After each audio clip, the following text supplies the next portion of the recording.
सो finally diploma lateral entry वालों के लिए online registration and choice filling का प्रोसेस चालू हो चुका है। ओके, तो कैसे करना है पूरा डिटेल प्रोसेस मैं आपको बताऊंगा, वीडियो को लास्ट तक ज़रूर देखिएगा। ओके, और मैं जो जो बताऊंगा एकदम धीरे से आराम से कीजिएगा। ओके, फर्स्ट ऑफ ऑल आपको जेसीसी के वेबसाइट में आना है। आने के बाद यहाँ पे आपको दिख रहा होगा online counselling for admission in diploma lateral entry. ठीक है, इस पर आपको क्लिक करना है। ओके, क्लिक करने के बाद यहाँ पे ऐसा होना चाहिए first round of online counselling for admission in polytechnic lateral entry. ठीक है, लेकिन ऐसा अपडेट हुआ नहीं क्योंकि अभी धीरे धीरे अपडेट में प्रोसेस में हो रहा है। ठीक है, लेकिन फिर भी आप काउंसलिंग कर पाओगे कैसे? अगर आप ये तीनों में से अगर आप कोई भी एक भी ओपन कर दोगे, अगर आप first round of online counselling for admission in polytechnic 2021 में भी अगर आप क्लिक करोगे तो फिर भी आप कर पाओगे। अगर या तो मैं वीडियो अपलोड करने के बाद भी अगर ऐसा कुछ वेबसाइट में अपडेट आता है कि first round of online counselling for admission in polytechnic lateral entry या तो डिप्लोमा लैटरल एंट्री करके, है ना, तो उसमें भी आप क्लिक कर सकते हैं, कोई प्रॉब्लम नहीं। ठीक है, उसमें भी क्लिक कीजिए या तो आप इसमें भी क्लिक कीजिए, फर्क में मतलब कोई डिफरेंस नहीं रहेगा, सब कुछ सेम रहेगा। ठीक है, अगर आप क्लिक करोगे तो यहाँ पे दिखाई देगा सीधा सीधी कि important instructions for candidates before applying online counselling. ठीक है, तो B.Ed पॉलिटेक्निक एंड डिप्लोमा। ठीक है, ये आपको दिखाएगा। अगर वीडियो अपलोड करने के बाद भी अगर वहाँ पे दिखा देता है कि online first round online counselling for admission in diploma lateral entry, तो वही सेम चीज़ ही दिखाएगा यहाँ पे। ठीक है, B.Ed polytechnic and diploma. Okay, तो ऐसा आपको दिखाएगा। फिर आपको क्या करना है, सबसे पहले क्या करना है, students can get user name and password from this link. ठीक है, तो सबसे पहले आपको रजिस्ट्रेशन करना है। ठीक है, रजिस्ट्रेशन का प्रोसेस क्या है, जब आपको ऐसा कुछ दिखने को मिलेगा यहाँ पे आपको क्लिक हियर में क्लिक करना है। ठीक है, क्लिक हियर में क्लिक करने के बाद आपका जो एप्लीकेशन नंबर है वो एप्लीकेशन नंबर दीजिएगा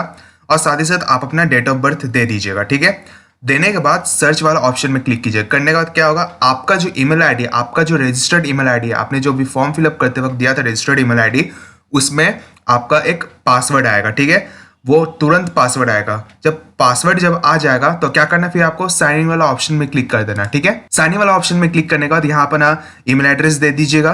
ओके, और पासवर्ड जो अभी आया है आपके ईमेल आईडी में, रजिस्टर्ड ईमेल आईडी में, वही पासवर्ड आप इसमें डाल दीजिएगा। ठीक है, डालने के बाद क्या कीजिएगा, आप सबमिट वाला बटन में क्लिक कर दीजिएगा। ठीक है, जब आप सबमिट वाला बटन में क्लिक करोगे यहाँ पे दो ऑप्शन दिखने को मिलेगा, एक प्रीव्यू फॉर्म और एक मेक पेमेंट। ठीक है, तो सबसे पहले तो क्या करना है, आपको मेक पेमेंट वाला ऑप्शन में जाना। ठीक है, मेक पेमेंट वाला ऑप्शन में जाने के बाद आपको पेमेंट करना होगा। ओके, पेमेंट कर दीजिए जितना आपको बोला गया है। और एक चीज़ मैं आपको बता दूं, जब आप पेमेंट करोगे तो वहाँ पे ऑनलाइन पेमेंट का ऑप्शन आएगा जो कि debit card, credit card, net banking and UPI। ठीक है, तो आप मेरे तरफ से रिक्वेस्ट, आप लोग UPI मत यूज कीजिएगा। ठीक है ना, सबसे पहले मैं आपको बता दे रहा हूँ, अगर आप पेमेंट करोगे तो आप UPI से मत कीजिएगा। ओके, करना है तो डेबिट कार्ड से कीजिए या तो क्रेडिट कार्ड है तो क्रेडिट कार्ड से कर सकते हैं, लेकिन आप UPI में मत कीजिए क्योंकि बहुत सारे ऐसे ITI का भी बहुत सारे स्टूडेंट्स का एडमिशन करवाया, फिर आपको पॉलिटेक्निक का भी मैंने देखा है ना, अब ऐसे बहुत सारे स्टूडेंट्स हैं जिन्होंने UPI के माध्यम से पेमेंट किया था, बट उनका पैसा तो कट गया, बट उनका कोई प्रोसेस ही नहीं हुआ था, है ना, कोई प्रोसेस नहीं होता। इसलिए मैं आपको बता, तो उन लोगों को फिर से डेबिट कार्ड के माध्यम से पेमेंट करना पड़ा, फिर उन लोगों का प्रोसेस कंप्लीट हुआ, है ना।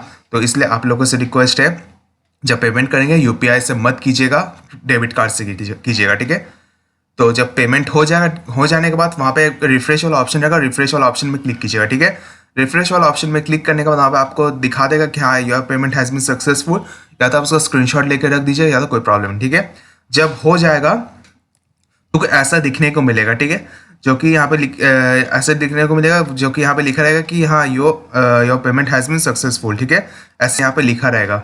ओके, फिर आपको क्या करना है, यहाँ पे फिर आपको डैशबोर्ड वाला ऑप्शन में क्लिक करना है। ठीक है, या तो बैक टू माय एप्लीकेशन में क्लिक कर सकते हैं या तो आप सीधा आप डैशबोर्ड में क्लिक कीजिएगा।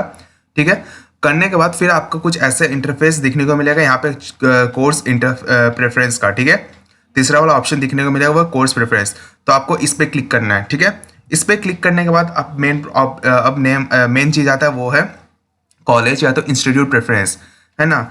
तो कौन सा कॉलेज या तो कौन सा कॉलेज डालना होगा अकॉर्डिंग टू योर CML या तो कैटेगरी रैंक, सब कुछ इसमें आपको सिलेक्शन करना है। ठीक है, तो कैसे करना है, देखिए यहाँ पे कोर्स नेम दिया हुआ है, नेम ऑफ द इंस्टीट्यूट दिया हुआ है, नेम ऑफ द ब्रांच दिया हुआ है, and name of the institute again दिया हुआ है, ठीक है। यहाँ पे कोर्स नेम दे दीजिएगा, कौन सा कोर्स से करना चाहते हैं। देखिए यहाँ पे कोर्स नेम लिखा रहेगा। कोर्स नेम का मतलब ये है कि जब आप इसमें क्लिक करोगे तो वहाँ पे दिखाएगा पॉलिटेक्निक लैटरल एंट्री या तो डिप्लोमा लैटरल एंट्री, ठीक है। तो इस पर आपको क्लिक करना है। करने के बाद nature of the institute, nature of the institute का मतलब ये है कि आप कौन सा कॉलेज लेना चाहते हैं, या तो गवर्नमेंट लेना चाहते हैं, या तो पीपीपी लेना चाहते हैं, या तो प्राइवेट लेना चाहते हैं, ठीक है। तो अगर आप जब इसमें क्लिक करोगे तो 3 ऑप्शन दिखेगा, गवर्नमेंट, प्राइवेट और पीपीपी, ठीक है। अगर आप सिर्फ गवर्नमेंट ही क्लिक करोगे, ओके, अगर सिर्फ आप गवर्नमेंट में ही क्लिक करोगे तो जब आप नेम ऑफ द ब्रांच और नेम ऑफ द इंस्टीट्यूट में जब आप क्लिक करोगे तो सिर्फ आपका गवर्नमेंट कॉलेज ही दिखेगा, ठीक है। अगर आप पीपीपी सिलेक्ट करोगे तो यहाँ पे सिर्फ नेम ऑफ द ब्रांच और नेम ऑफ द इंस्टीट्यूट दिखेगा और वहाँ पे सीट टाइप भी दिखेगा, ओके। जो पीपीपी कॉलेजेस सिलेक्ट करेंगे उनको सीट टाइप भी दिखेगा, क्योंकि सीट टाइप में लिखा रहेगा कि अगर आप पेमेंट लेना चाहते हैं या फ्री सीट लेना चाहते हैं, ओके। और अगर जो प्राइवेट से जो लोग सिर्फ प्राइवेट चूज़ करना चाहते हैं तो यहाँ पे नेचर ऑफ द इंस्टीट्यूट में प्राइवेट सिलेक्ट कीजिएगा। तो यहाँ पे जितने भी प्राइवेट कॉलेजेस हैं वहाँ पे कॉलेजेस का नाम आ जाएगा और ब्रांच वगैरह सब कुछ दिखा देगा, आप अपना सिलेक्शंस वगैरह कर सकते हैं, ठीक है। और एक चीज़ बता दूँ, जब आप एक एक करके कॉलेज करोगे उसके बाद आप ऐड टू लिस्ट में क्लिक करते रहिएगा, ठीक है। ऐड टू लिस्ट में क्लिक करने का फिर आपको सेकंड ऑप्शन मिलेगा कॉलेज चॉइस करने का, फिर ऐड टू लिस्ट में क्लिक कीजिएगा, फिर आप थर्ड चॉइस कीजिएगा। ऐसे करते करते आप इनफाइनाइट कॉलेजेस आप चूज़ कर सकते हैं, ठीक है। इनफाइनाइट कॉलेजेस आप चूज़ कर सकते हैं, ठीक है। और एक चीज़, जब भी आप कॉलेज सेव डालोगे या तो अगर आप एडिट करोगे, जितना बार एडिट करोगे, जितना बार आप डालोगे तो उतना बार आपको यहाँ पे सेव वाला ऑप्शन दिखेगा, उतना बार आपको सेव वाला में क्लिक करना होगा, ठीक है। उतना बार आपको सेव वाला में क्लिक करना होगा। जब तक लास्ट डेट ख़त्म ना हो जाता तब तक आपको एडिट करना, अगर आपको एडिट वगैरह करना या तो कॉलेज और भी डालना होगा तो जितना बार अगर आप डालोगे कॉलेज या तो एडिट करोगे, ऊपर नीचे करोगे पोजीशन को, उतना बार आप सेव कर लीजिएगा, ठीक है। करने के बाद इसका प्रिंट प्रीव्यू भी रख सकते हैं, कोई प्रॉब्लम नहीं है ना, क्योंकि एक आइडिया हो जाए कि आपने कौन सा चॉइस किया है, ठीक है। तो ऐसा है आप लोगों का सीट चॉइस फिलिंग का प्रोसेस। तो जाए अपना चॉइस फिलिंग कीजिएगा। इसके बाद वाले वीडियो में आपके साथ डिस्कस करने वाला हूँ किस सीट मैट्रिक्स के ऊपर में कौन सा कॉलेज में किसको, मतलब कौन सा CML रैंक वाला को कौन सा कॉलेज मिल सकता है, ओके।